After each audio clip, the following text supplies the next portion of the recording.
Dogs are very protective of their property, so if you're going to bring a new dog onto their property, then you need to introduce them slowly. The first step is to do this through a fence so they have an opportunity to see each other and have a bit of a sniff. Then you're going to bring them closer to each other and make sure your dogs have safe zones where they can go back to where they know they're going to be safe.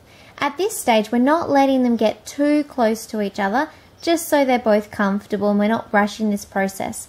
I'm not actually holding on to Shiloh here. He has the choice to get up if he'd like. Dogs love to sniff at each other. It's their way of saying hello, so don't stop this. It's not a bad thing. As you can see here, Charlie the brown dog is wagging his tail. He's happy, he's at home, he's feeling safe, whereas Shiloh's still a little bit timid.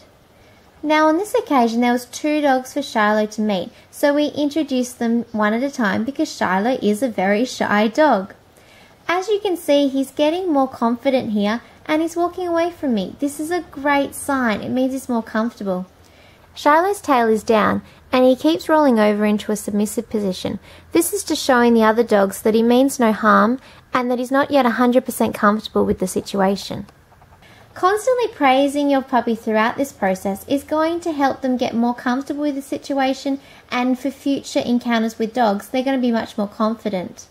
As Shiloh gets more comfortable around these other dogs, his tail is beginning to rise and he's also beginning to play fight with them, which is a great sign.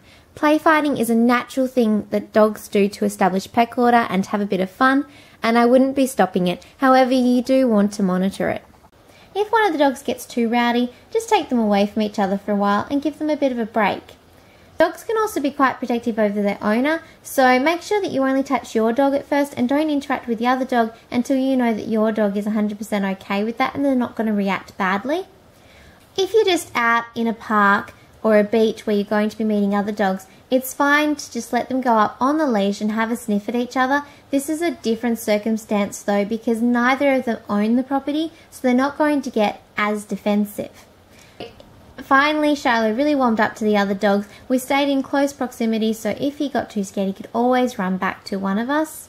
And you can see now that his tail's up, he's quite happy. And we've got all the dogs at the same time in the backyard.